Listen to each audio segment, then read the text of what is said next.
Coffin for Two by Winston K. Marks, originally published in Imaginative Tales, September 1955. Narrated by Trussel. When I saw the lights of Albany Field below me, I just about cried. It takes guts to live anywhere by yourself for 3 years, but that itchy, stinking garden of hell out on Venus does things to you that aren't worth money. Not even the kind of money I'd get for the 2 tons of refined uranium concentrate I prospected out of Callispo Valley. Well, that was all over, and I just sat there at the controls, trying not to bawl. I set her down, gunned up to the import shed, checked in my cargo by shortwave. God, but that first voice sounded good, and turned the 40-ton crate over to the port receiver. And then the first human eyes in 3 years watched me shake out 14 inches of beard and climb down on good old USA, earth, dirt. He was the surface jockey, a blond young man in a black jumper, and I almost hugged him. I was so glad to see flesh and blood again. I was especially glad, although a little surprised, they hadn't sent out one of those gangly robot jockeys they were beginning to use at the ports when I left for Venus. It would have been a hell of a homecoming, staring into those fish eyes for a welcoming committee. I pumped his hand and said, "Boy, do you look good to me. How come no robots on duty around here? And what's the red star on your forehead for?" "Welcome home, mister," he said. "You must have been out there for quite a while. You'll find things changed, I imagine. If you want, I'll take over now." Sure, things were bound to be changed after 3 years, but not certain people. Not Tommy and Alec and Forrest and maybe not even Gwendolyn. I didn't dare to expect that Gwen was still waiting for me, but I couldn't help hoping. I knocked the glass out of a phone booth getting in and started punching coins into the slot. Tommy was out, but Alec answered and swore a grand welcome. He'd have the gang rounded up at his flat in 2 hours. "I'll be there soon as I get my lawn mowed," I told him. "And say, how about, is Gwen still around?" "Of course, she'll be there." Just like that. I noticed everyone on the taxi ramp wore red stars, 5 pointed affairs about an inch across, right smack in the middle of their foreheads. Funny kind of a fad, I thought. Nobody had paid much attention to me around the port, but when I got out of the cab at the Vilt Hotel, I got long goings over. The driver wore a red star, so did the hotel clerk, and a woman in an ermine wrap, and about 9/10 of the people in the lobby. I stared as hard at them as they did at me. I got a room and took a bath. Then, feeling self-conscious in my out-of-date clothes, I went down to the barber shop. Here I got a real surprise. The barbers were barbers. The shoe-shine boy and the porter were amiable-looking darkies. He no more got the bib under my chin than I asked, "What happened to all the robots? Not that I prefer them, you understand, but what's the score? I've been away, and I thought—" The barber grinned. "You must have been away. I suppose you mean those animated junk piles 3 or 4 years ago. They're gone. Nothing on the hoof but government issue now." Without any comment, he clapped a rubber something over my nose, and I took a dive. When I woke up, my beard was on the floor. I was trimmed, shaved, manicured, and shined. That being my first brush with barbershop anesthetic, now I understood the sign on the mirror. We feature the new dream service. This new wrinkle made me forget about the robots. But one thing I did notice. In this barber shop there were only 5 chairs where they used to have them strung out as far as you could see. And there was something else that should have tipped me off to the situation. All the other 4 chairs were occupied by fellows without red stars on their faces. But me, I was space happy about then with the prospect of seeing Gwen and the gang, so I didn't think any more of it at the time. I caught an interurban hedgehopper for New York and spent the time wondering a game of she loves me not. Alec had done pretty well in 2 hours. Almost everybody I knew in New York State was jammed into his apartment when I got there. I looked around for Gwen. Forrest said she'd be along pretty soon. She came in on Tommy's arm, looking about as sweet as the girl you're still in love with can look. She held out her arms and kissed me, but there was a little too much welcome home in that hug, and not enough, gee, Bill, but I've missed you, to suit me. Tommy didn't approve too much of what she did give me, but he seemed cordial enough at first.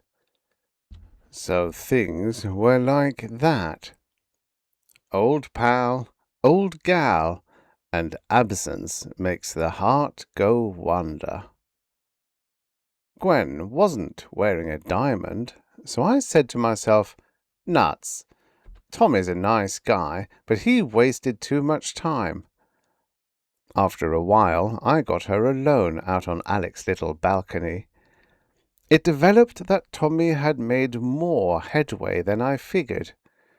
She was pretty standoffish at first.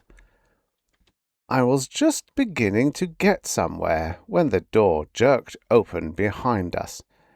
Tommy saw me with my arm around Gwen's shoulder. He looked mean, and that red star on his forehead made him look meaner. "What's up, Tommy?" I asked. "Your number's up if you don't lay off Gwen. She's my girl now." "Hey, wait a minute," I said. "This is still America." "Come on, Gwen." He took her arm and jerked. I was in no mood for that.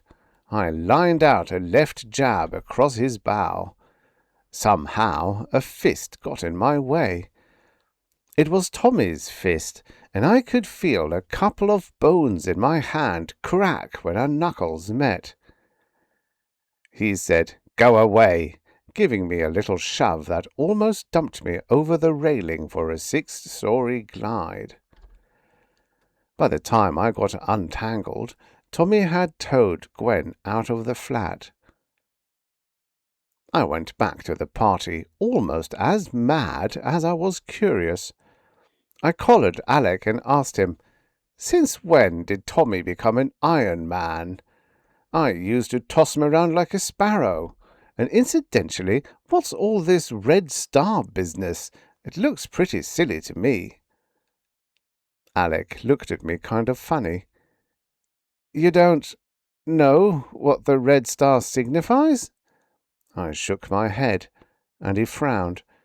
"Look," he said, "let's have a party tonight, and I'll tell you all about it in the morning."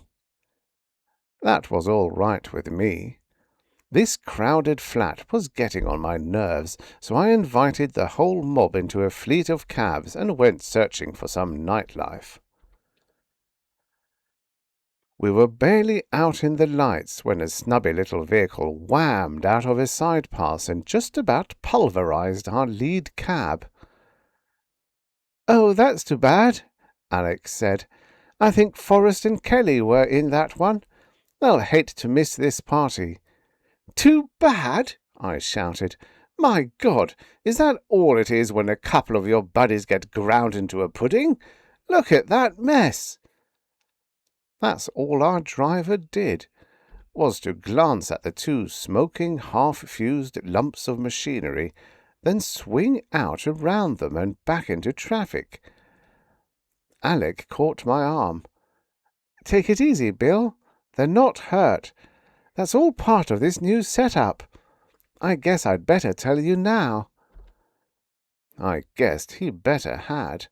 My stomach was rising and about to shine. I said, "None of your super surgery is going to do those boys any good. They're pulp." "Bill, there isn't a spot of real flesh and blood back there on the pavement, unless the cab driver was fleshing it, and damned few of them do." Just then the cab stopped. Alec shouted to the rest that we'd be back pretty soon. He turned on the dome light and told the driver to cruise around.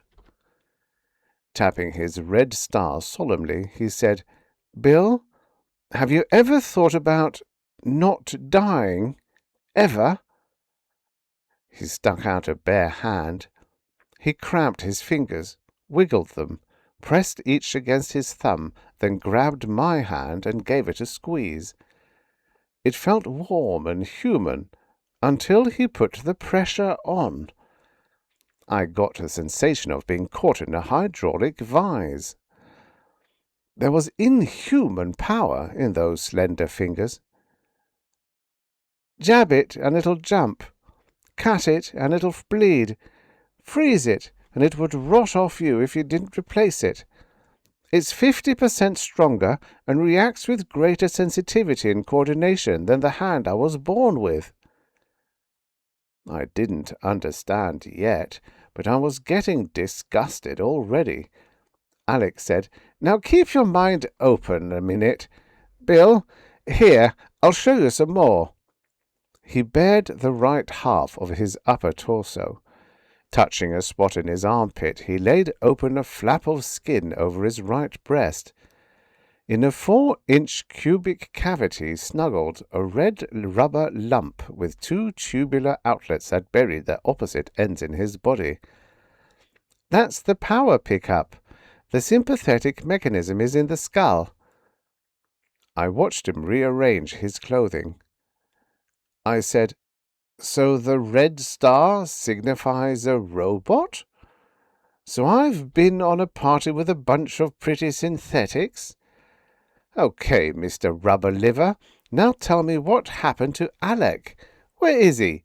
Don't tell me they cut his heart and brain out and stuck it in that phony flesh pot.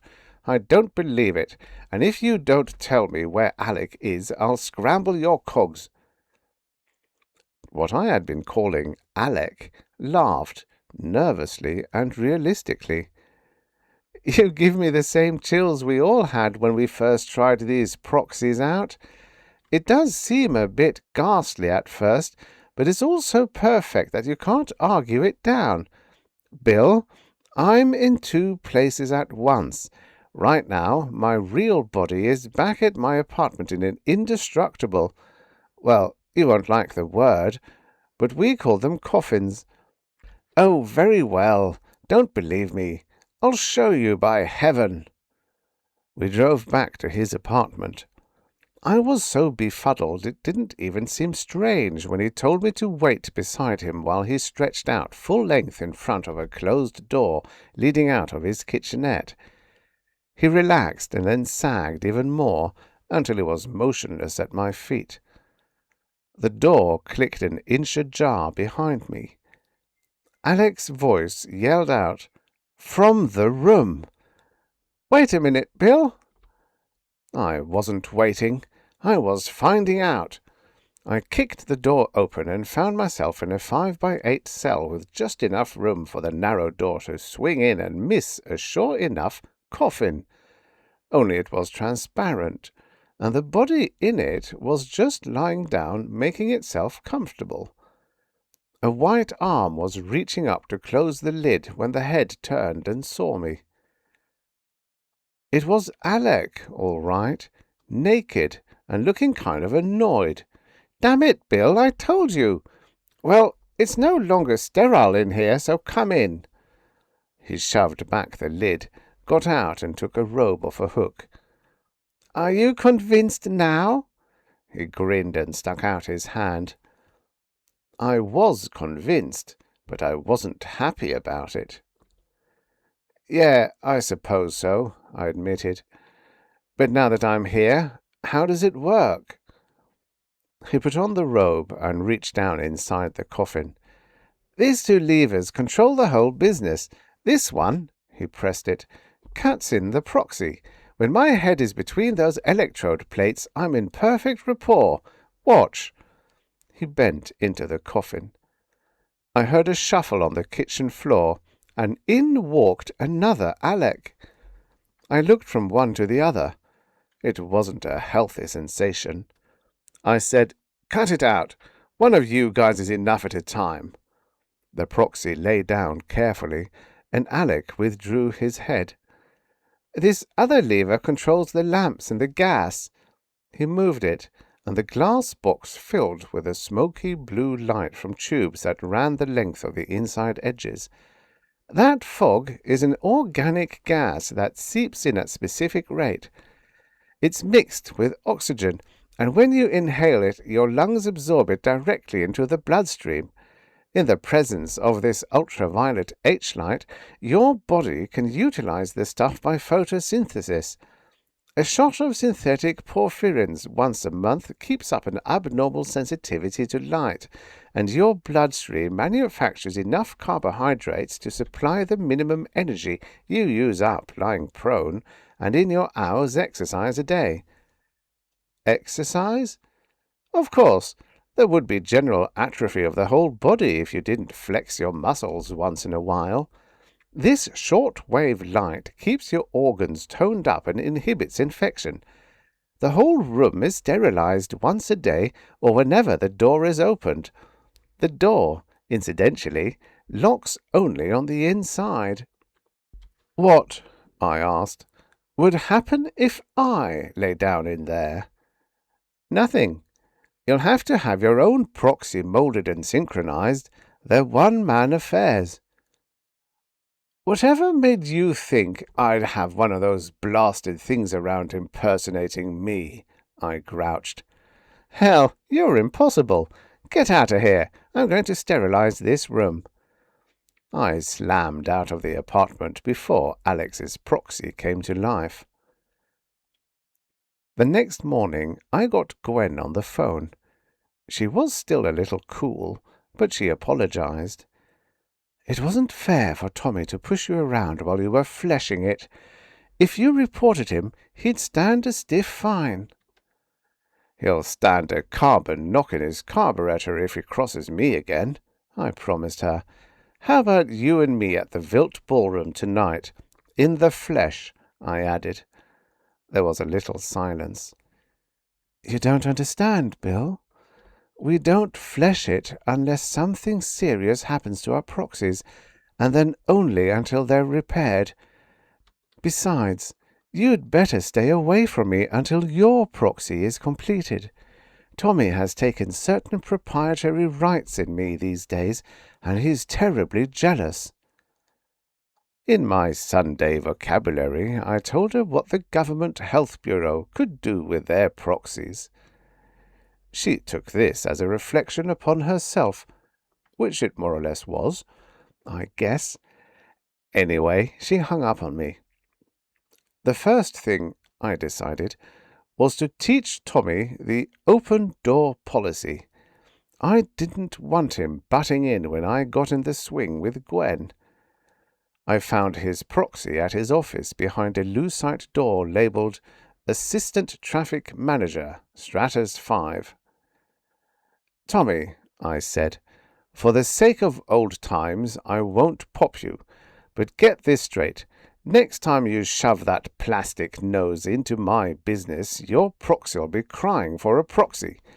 Incidentally, if you ever have guts enough to play patty cake for keeps, leave that super stand-in at home and come see me." Tommy smiled with a set of perfect, of course, teeth. The trouble with you, Bill, is that you're in my office. Your flesh is stinking up the place. Get out. Tommy, stand up and defend yourself. Tommy not only stood up, but he slapped down my special 1-2 punch like an Aureus bug-eater spanking flies. Then he threw me out. This was getting not only monotonous, but kind of painful. Now both hands ached, and I bled from minor lacerations I won't identify. I got pretty interested watching them put my first proxy together that afternoon. It was much more complicated than I had thought.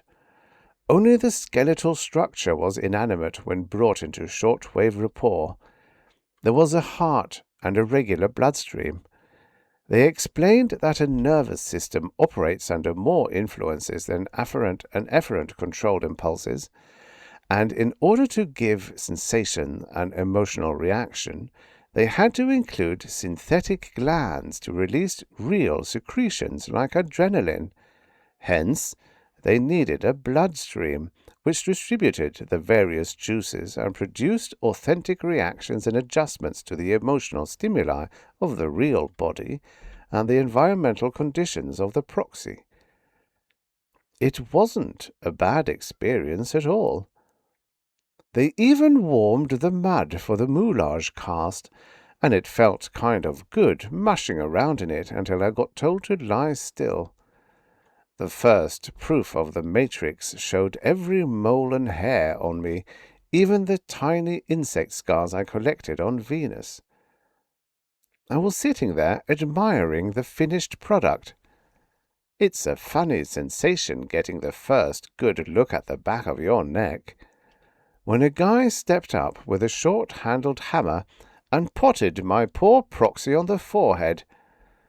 The damned indelible red star. It reminded me of certain aspects of second-hand living that had slipped my mind. This ghoulish feeling got even stronger that night when I laid down in my new apartment, in my new cell, in my new coffin. Following directions, I had locked the door from the inside, stripped, sterilized the cell, and pulled the transparent coffin lid down over me. The 2 levers jutted conveniently by my hand. I pushed the first one and had to close my eyes against the sharp H-light. A warm draught of sweetish gas drifted in, smelling like grass right after its cut. The deadly silence and this smell reminded me of a cemetery. I noted my heart slowed down. Then I didn't seem to need such deep breaths. This was approaching the state of semi-suspended animation they had explained would lengthen a man's lifespan almost indefinitely. When I pulled the second lever, something seemed to jar my brain into a long tunnel full of mercury.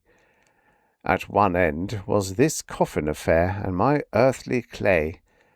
The other end let out through the eyes of my proxy in the white laboratory of the Government Health Bureau 8 miles away. After a few minutes of this mental ice skating, I decided to take over my understudy, which just required, apparently, a curious feeling as to what was going on at the other end of the line. I stood my new container up on its feet and did a little experimental shadow boxing. After a few minutes, a blonde, red star female came in and tossed me a towel to wipe off the salty scum of synthetic perspiration and said, "Nothing wrong with that build. It'll get you there and back. If you want to leave now, your clothes are in there." The long mirror in the dressing room showed the one flaw in my proxy. I was supposed to be blushing. Back at the apartment, I smeared some makeup over the red star. My Venusian complexion, which was still about the colour of an old soccer ball, and which they had refused to improve on in my proxy, made it easy to disguise the mark. It was a penitentiary offence, I'd been told, but I wanted to find out something about Tommy. Knowing that Gwen had a date with Tommy, I got there early. She let me in and then invited me to get out. "Tommy'll be here any minute," she told me, avoiding her star with her powder puff. I said, "You almost look human in that purple outfit." "Well, I don't want blood spattered all over it," she said. "Oh, Bill, why didn't you get a proxy? I think a great deal of both of you. You're no match for Tommy's proxy.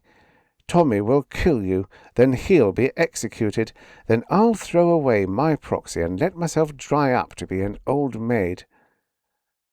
"I don't quite get this, Gwen. You've changed a lot. The Gwen I used to know hated a bully. You stand there and tell me that Tommy will use his proxy to mash me up in my skin, and still you're sweet on him." She looked just a little embarrassed. "You aren't used to things yet, Bill. The ethics are changed. If you stay, you'll be leering at Tommy and baiting him. You know what a temper he has." "Well, my ethics haven't changed any," I said, "and personally, I doubt that you're right about Tommy. I like Tommy. We were pals. Sure, he's got a temper, but if it's changed him into an adolescent maniac, then maybe you shouldn't be running around with him. Anyhow, we'll find out pretty soon." "The hard way." She looked so bleak and concerned, I knew she wasn't just feeling sorry for herself. The trouble was, I couldn't be sure if it was Tommy or me she was really worried about. I finally figured there was one way of finding out, but I got only halfway to her when Tommy busted in. Very sweet he looked until he saw me. I led off. "Hello, Pinocchio. Do you look smooth? Who takes the dents out of your fenders these days?" I was surprised to notice Gwen sit back in her chair, interested but not so fearful-looking any more. Tommy glared for a second. Then he said, "You." "Right," I admitted. "I see your headlights are adjusted too. Well, if you people are going out for the evening, I guess I'll go home and rest up. See you tomorrow, Gwen." Science is wonderful. They've even improved on a man's sneer.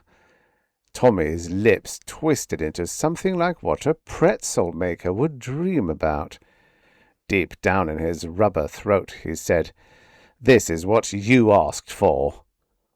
I dived over the sofa and yelled, "Take it easy, you lug! What are you going to do?"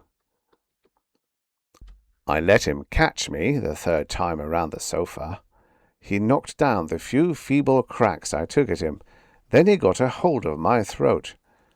I wilted and waited. Here was the answer. A proxy breathes, but only for the purpose of talking. All the vital arteries and nerve threads being buried good and deep, it was easy to let his fingers gouge in. All I felt was the surface pain, which there was plenty of. Just when my eyes were supposed to come popping out of my head, I quit play-acting. I reached up and scrubbed my red star clean for Tommy to look at. "Let go my tie," I commanded, and he did. "That's illegal," he gagged. It was surprising how fast he cooled off. Of course, he'd been meaning to break a rule or two himself, and it was only my Trojan horse in reverse that had stopped him. He turned on Gwen and shouted, "That's a fine sweetheart you are! Why didn't you warn me?" "Why, Tommy? Against what?" she asked innocently. "Besides, I didn't know for sure. I only guessed." I don't know what you can see in a Venusian mud-mucker, but if you want him, take him." "Thank you," Gwen said. "Maybe it's his ethics I like. Don't bother dropping in at the wedding." For a second, I thought Tommy was going to throw his proxy into battle, but I guess he reconsidered the fact that with my proxy I had gotten back my old muscle ratio in proportion to his somewhat puny one. Knowing how hard he was going to take this jilt, I wouldn't even have kicked him in the pants if he hadn't used a dirty word on the way out. Gwen shut the door after him and said, "He meant to kill you." I asked her, "Were you serious about that wedding?" "You just ruined the self-respect of my only other prospect. Do I have to get down on my hands and knees?" "I guess that does leave me a clear field, doesn't it?" She looked at me, half smiling and half not smiling. "Well, Bill, what have I done to deserve all that enthusiasm? Come to think of it, this was my idea, wasn't it?"